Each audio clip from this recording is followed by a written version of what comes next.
right now, we're starting with the greatest coach of all time. One of the greatest snubs of all time. Not going to Hall of Fame. Needed 40 of 50 votes. He came up short. For a while, I was like 11 voters. Like, well, I don't know, maybe it was 30 voters. Who knows? Right. His first in wins, appearances, playoff wins.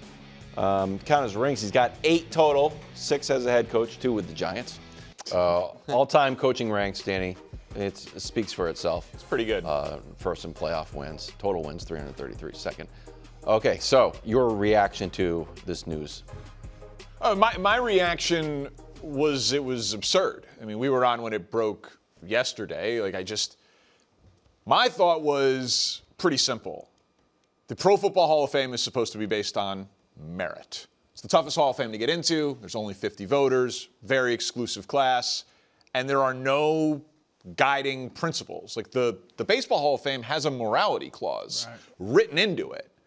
Well, if Bill Belichick was up for the Baseball Hall of Fame, I don't think he'd make it. I don't think he'd make it either. Hit any home runs. But, Any World Series. Not a 5-tool player. Yeah. But the Spygate stuff would feel a lot more relevant to me personally if it was the Baseball Hall of Fame than the Football Hall of Fame. Football Hall of Fame is judge your candidacy. Is it? That's how it's always been. I mean, you said there's no criteria. I'm saying that's how it's always been. Like there's no official, you know what I mean? So some voters do take character and things like that into consideration. Certainly, it is not a directive of the Hall of Fame to take character, integrity of the game like it is. It is spelled out in baseball. It is not spelled out in the Pro Football Hall of Fame. So for a individual voter, maybe, but I have a hard time believing that all of these people came to the same conclusion without there being some politicking, which is why I thought what Bill Polian said was ridiculous. When he was like, I don't remember who I voted for. Well, that It's is not to be absolutely taken ridiculous. seriously. I want to believe that, but if he holds 2% of the vote in that room and he has sway and he clearly, I mean, Tony Dungy is in that room. I'd imagine him and he has respect for Bill Polian. Bill Polian is a voice that carries some weight, and really good journalists said that he carried weight on that issue.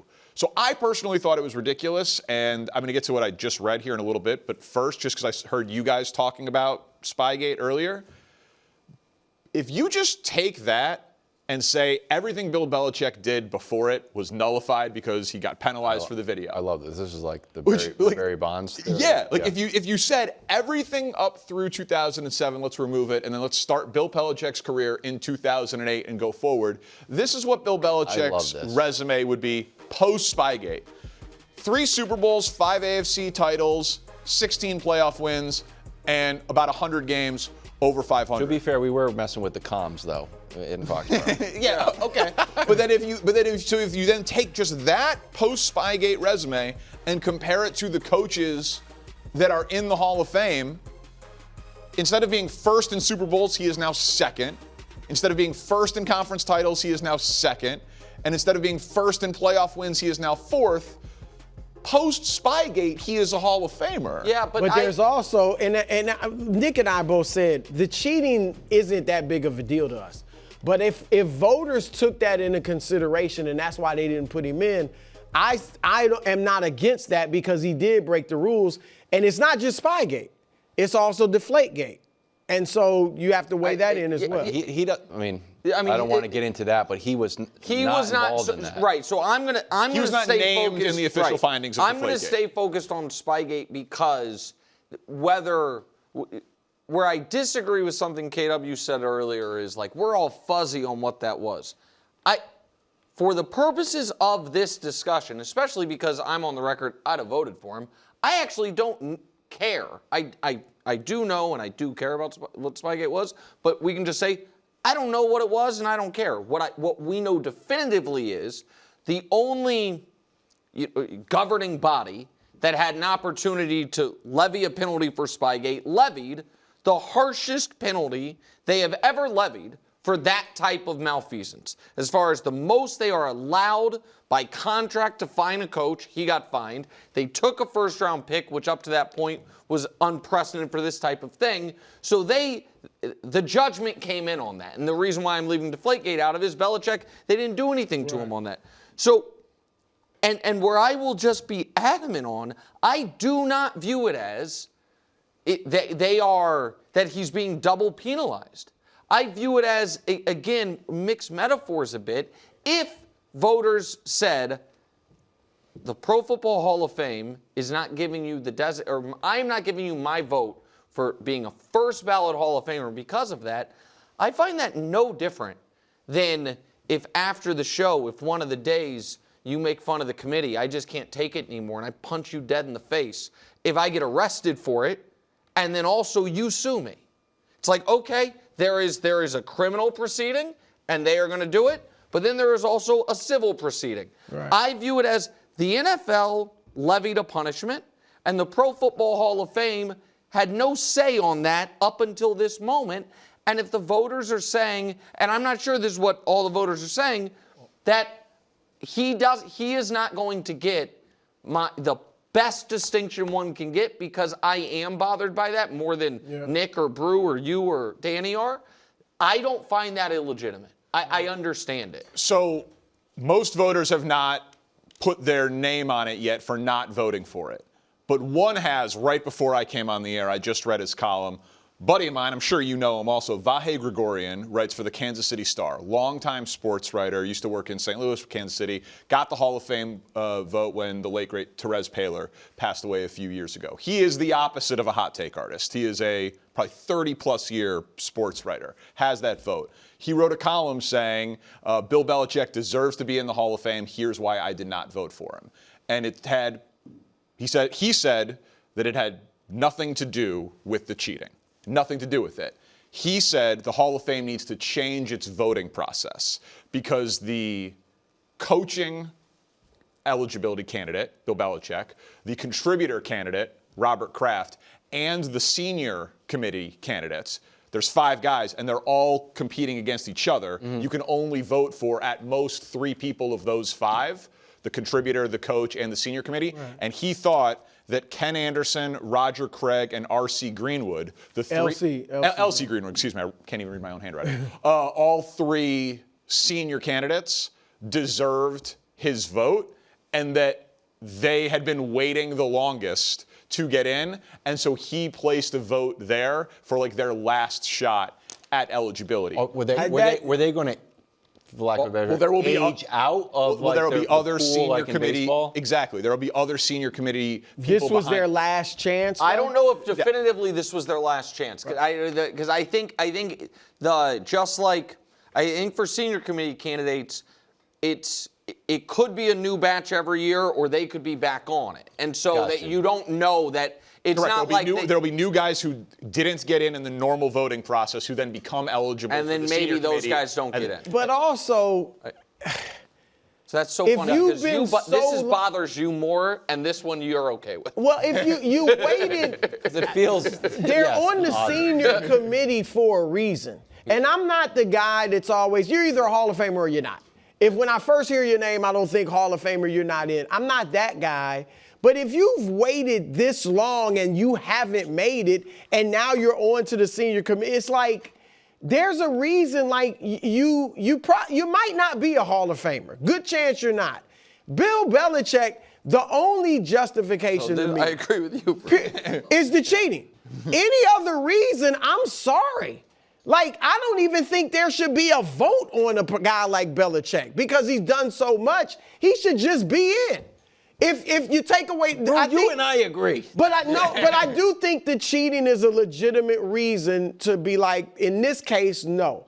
But any other reason is, I don't think there's any way you can justify not putting him in for football reasons. The weird part about this is, I think we've had a good spirited argument about this.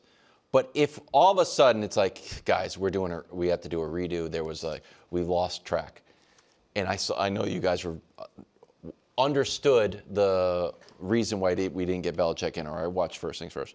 You guys would vote him in, correct? I said that from the beginning because I think we all. So it feels like it's a little bit of. No, but everyone thinks he should be in. I just understand if people say, you know what, he did. I would vote him in too. I should have voted. So I would vote him in. But this is maybe, I guess, a little kind of sports media ombudsman encroaching in here. My reaction is I can't believe it. This is an outrage. Odd. In that, because I think now Vahe's column is interesting. I didn't see that one coming. That's like, you know what? Belichick, LC Greenwood. Right, I win LC exactly. Greenwood. Come on. Like I didn't Yeah, see, I mean, I didn't I'm just see telling you that what you're talking argument. about. Just I didn't- posted. I didn't see that argument coming down the tracks, but it is understandable and this is the part that I think is unfair. Yeah. But probably accurate,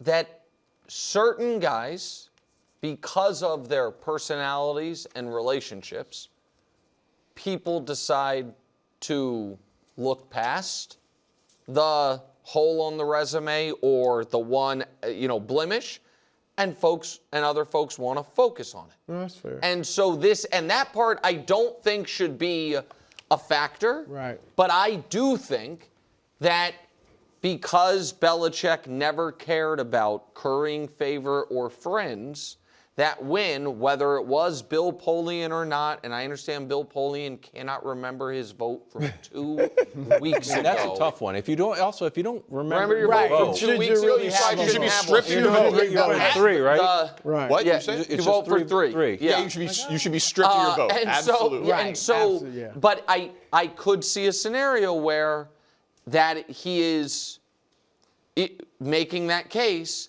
and people are more easily swayed because they didn't like him. And I don't like that is the case, but I think People are that human. does happen. Yeah, unfortunately. Christine, I don't know if you have, and if you don't have, we got to get to cool stats, but I just want to bring up these tweets real quick. The immediate outpouring from superstars / legends around the sports world makes me think, like, when I talk about pro Patriots, I'm like, man, am I just like wearing my New England glasses? Patrick Mahomes, insane. Troy, disappointing day. Coach Prime, disrespectful. LeBron, egregious and disrespectful. Jimmy Johnson was on fire on Twitter. And on Colin today was furious. So and it's a little bit like I haven't seen a great all-time player, and Greg was saying, like, you still have to line up and play the games. It reminded me what Greg was saying, that it echoes how it doesn't feel like baseball players are as upset with Barry Bonds, like, man, you still have to hit that ball out of the stadium, then media are upset with Barry Bonds, that there is some sort of line in the sand. But the guys who lace them up are like, no, this guy's one. I do think that it would be helpful for the media members that have a vote if they followed Vahe's lead. Yes. If they said, Tell us your hey, right explanation. or wrong, I agree I know with the that. Hall of Fame asks you not to. This seems like insinuating circumstance. Right or wrong, I'm going to stand by what I did or didn't do, and here's why. I think that's smart.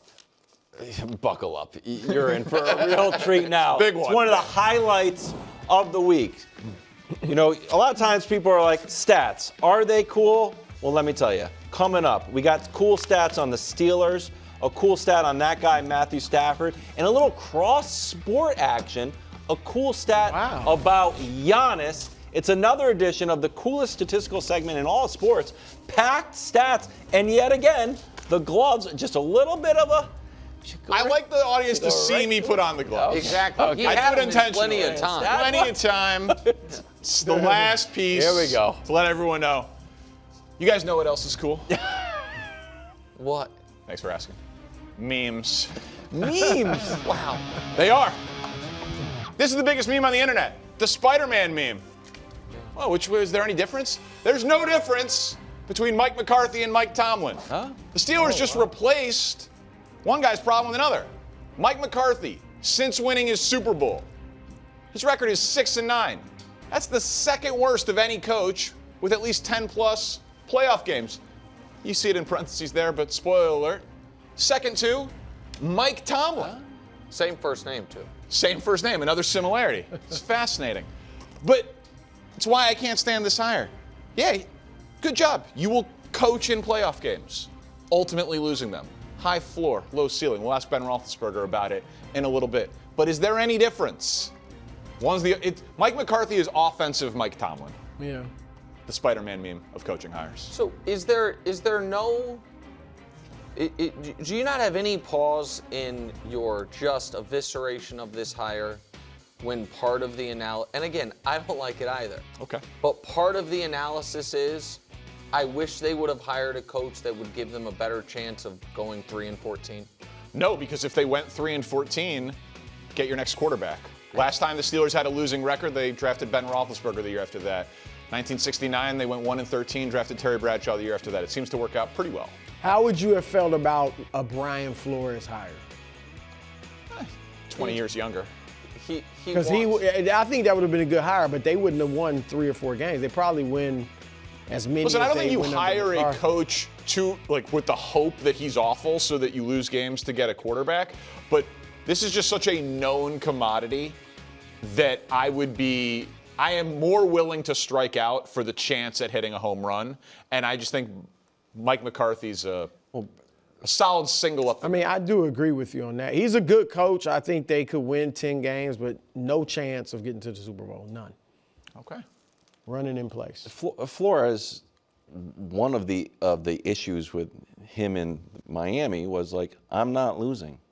I am going to win these games. Right. And he would win. I don't.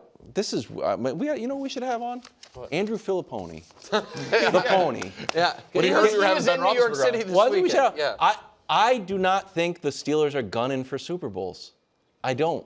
I think they are a successful franchise. They got their little niche. We make the playoffs. We make the playoffs. We're consistently excellent. We're consistently pretty good. Solid. I'm going to ask Ben Roethlisberger about that coming up. Excellent. In about 10 minutes. But you guys know what else is cool? What else is cool? Thanks for Parkins? asking. Aging. Well, I didn't see that one. I agree. Yeah, no, Wilds, you would know. Yeah, Brew, you I definitely. agree with that. Wow. Shots fired. Aging. There's no reason to believe Matt Stafford is going to regress. If you throw for 4,000 yards or more and 30 or more touchdowns as a 37-year-old, those numbers below are the average of what the only other 6 guys in NFL history did in their age 38 season. So that takes a second to process, I understand it. But the list is Aaron Rodgers, Phillip Rivers, Drew Brees, Tom Brady, Peyton Manning, Kurt Warner, and now Matt Stafford. Guys who hit that 4,000-yard, 30-touchdown plateau at age 37. They all came back, and everybody except Kurt Warner was over 4,000 yards and 30 touchdowns, and he was at 3,700 yards, only 26 touchdowns. I mean, does anybody here think that if Stafford runs it back, he's not going to be awesome again? No, he's. Like, I would expect think him he'd to be be awesome good, again. right. Is there any way he retires when he just led the league in passing and led the league in touchdowns? Like, I understand the only reason we debate it is because he himself talked about retirement before last year.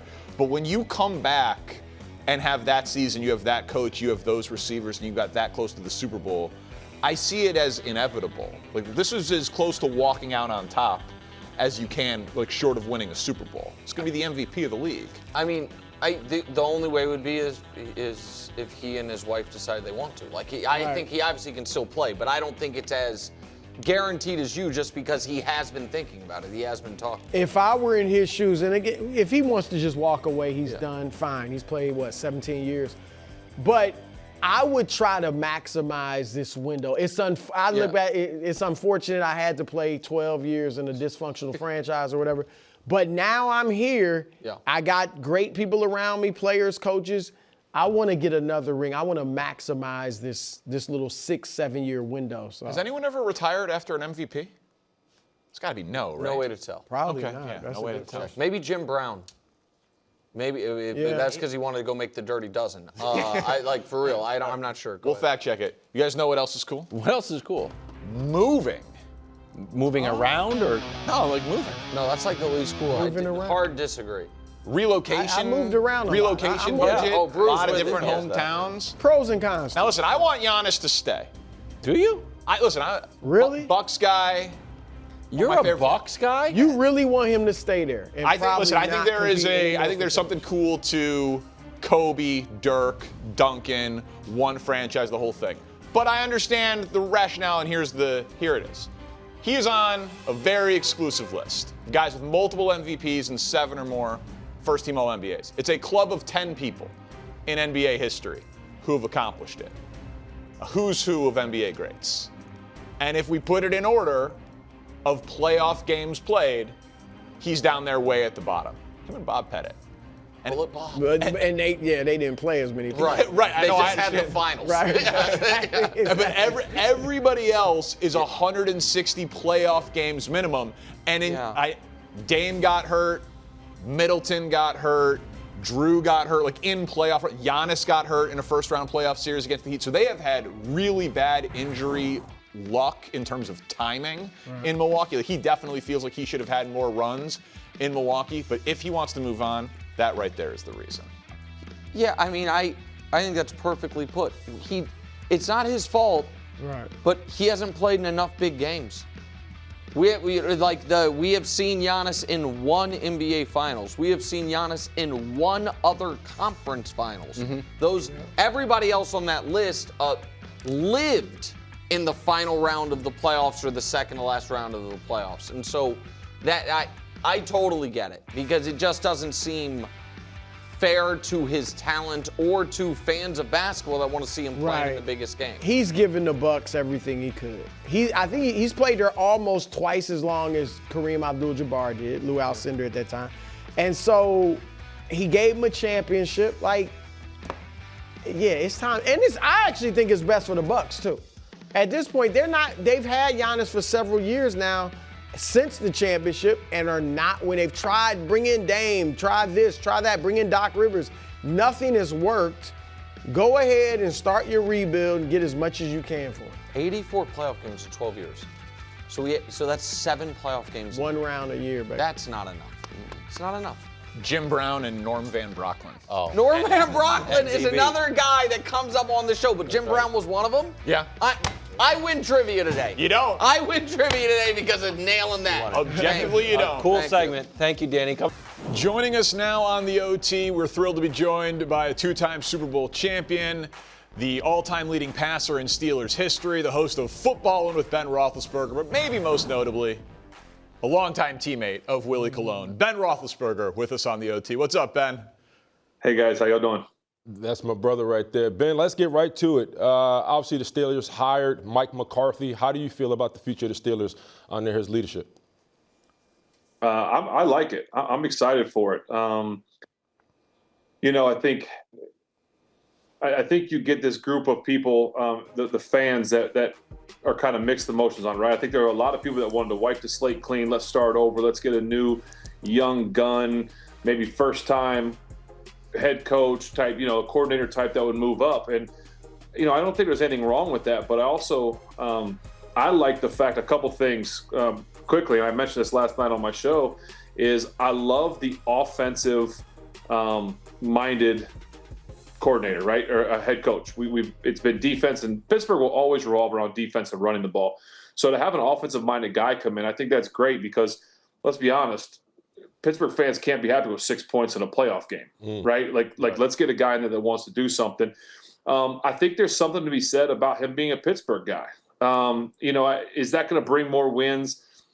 Listen, that's not going to translate necessarily, but there's something about that guy, that coach, that I know he's coached elsewhere, but deep down inside, you're telling me that he didn't have little black and gold always brewing down there.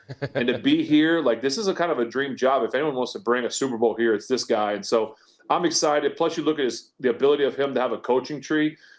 He's going to bring in coaches, young coaches, and people that are going to be able, that are going to satisfy, I think, the urge of the fan base to have a young coach. But I'm really excited about where I think this could go. Ben, I'll follow up with an Aaron Rodgers question. Obviously, conversations being had, chatters being out there about Aaron Rodgers possibly reuniting with Mike McCarthy.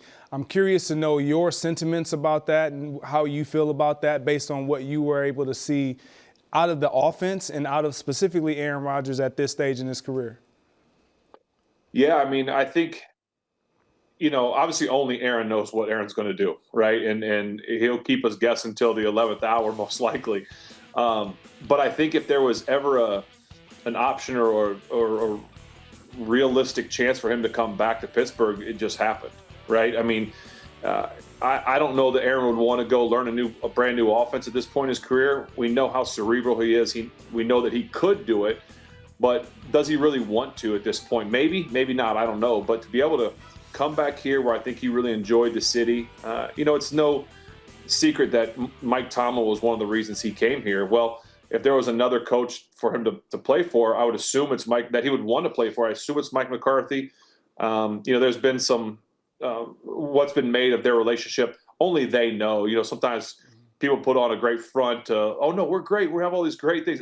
Only they know. So if he doesn't come back, maybe there's something more there that we didn't know about. But for him to come back and know this offense, I assume it's something that he could just snap right back into. And I could see him wanting to come back. But if he doesn't, you know what? Mike McCarthy's got some young guys here, and Will Howard that I'm excited for whenever that time comes that Mike McCarthy can I think, get ready to play. Ben, you kind of alluded to it a little bit earlier. Like, some people wanted the full reset, and Mike McCarthy obviously brings with him, you know what you're going to get. He can do the job. It's a high floor. Aaron Rodgers, again, obviously, he can do the job. I've made the argument, and Willie hated the idea, like the last time they had a losing season in Pittsburgh, they drafted you.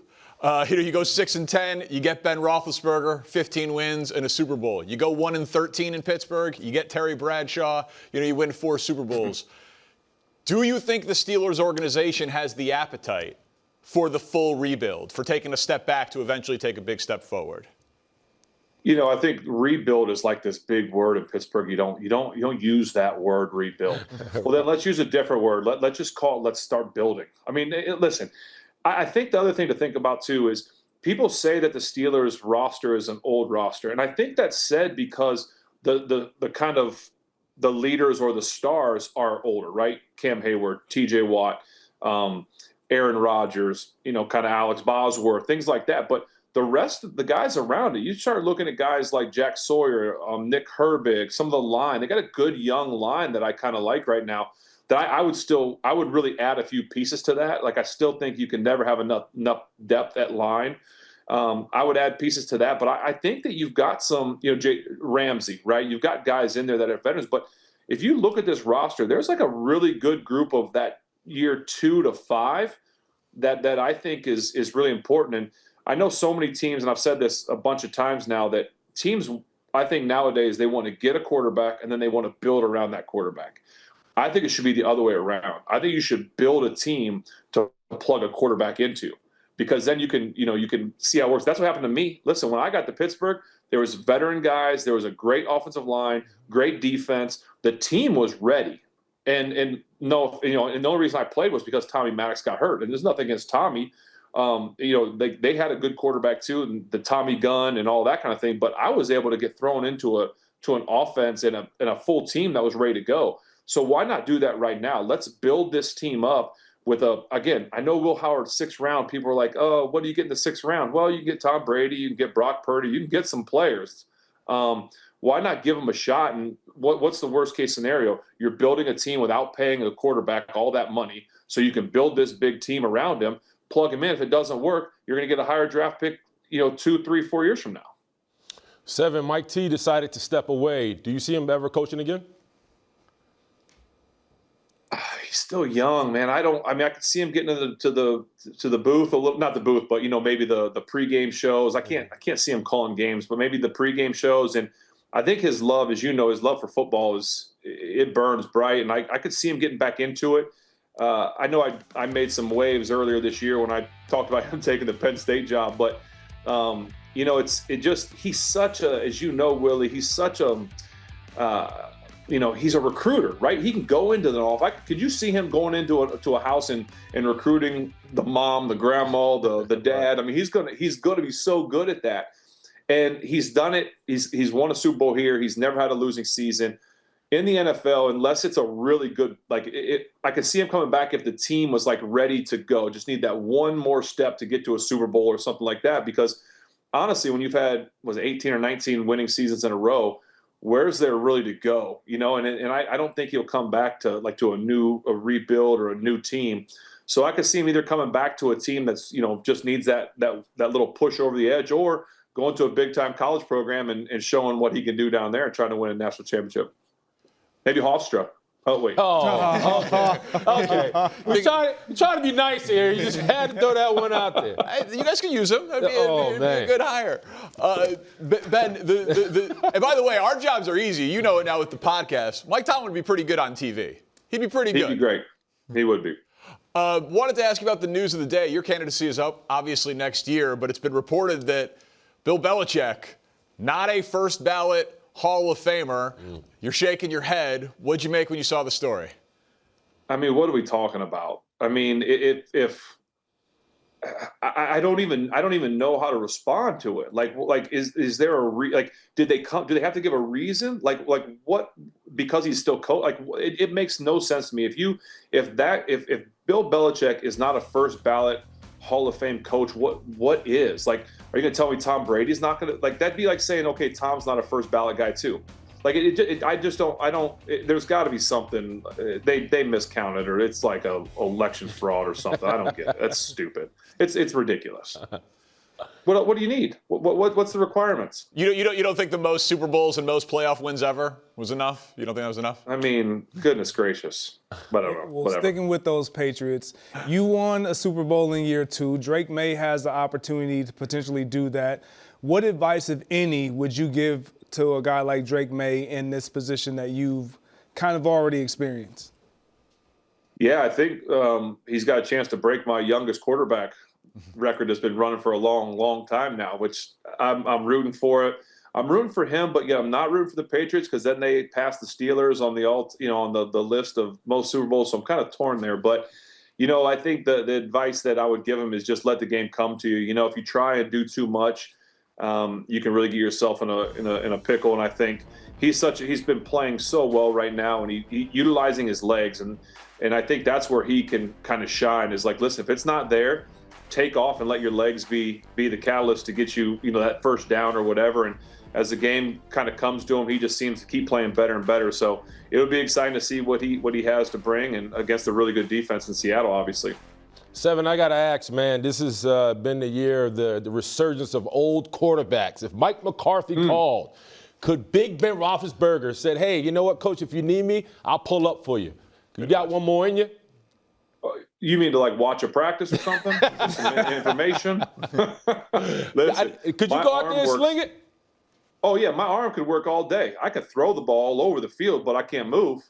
So as long as I don't have to move, I'm good. Right. Did it amaze you? I mean, Rivers, Rodgers, these are your contemporaries, man. Does it amaze you? It is. Philip really kind of surprised me. I mean, I know Philip's like a year. We're the same draft class, but he's a year older. I think Aaron's a year younger. And I'm just like, man, there's no way. I love the game, but I love my family too much to get back out there. Right. That's why, people are like, why don't you go into coaching? Because I love my family and I want to be with my family. And it's too much time, one. And two, that you can't tell me that at some point Philip wasn't like, man, this hurts. You guys know, the body hurts when you get done. And at 40, it takes longer to get right. It's already sometimes, you're into Friday before you're kind of back on board. Man, I don't know. Even my wife, because they joked, obviously, when Bo Nix got hurt, there were a lot of people talking about Denver. My wife's like, could you do one game? And I'm like, no, I don't think I can give you one. It hurts to watch. Hey Ben, I don't know how you got anything done with Willie Colon as a teammate, and you did a lot of winning. You got a best Willie story that's safe for TV? Nope. I was going to say not for TV. No, that's my brother. I love that guy more than anything. There's few guys that you come across that, and I was blessed to have a bunch of them. But Willie Colon and Marquise Pouncey, I put kind of in a special category of guys that I love, and that, and please, Willie, take this with so much love, because I say all the time, right? I'll take a lineman with less talent and more heart than more talent, less heart. Willie had more heart than anybody I know, and he would go to battle for you. I always knew that I could start any fight I wanted because Willie was right there to finish the fight for me if I had to, a little push and shove. And so that's my guy. I love him to death, and I'd do anything for him. Love you too, brother. Keep working on that muffin top, brother. Ben, thank you so much for joining us here on The Overtime. Thank you, sir. Thanks for watching. Subscribe here to get more from the show and to check out clips from other shows on FS1.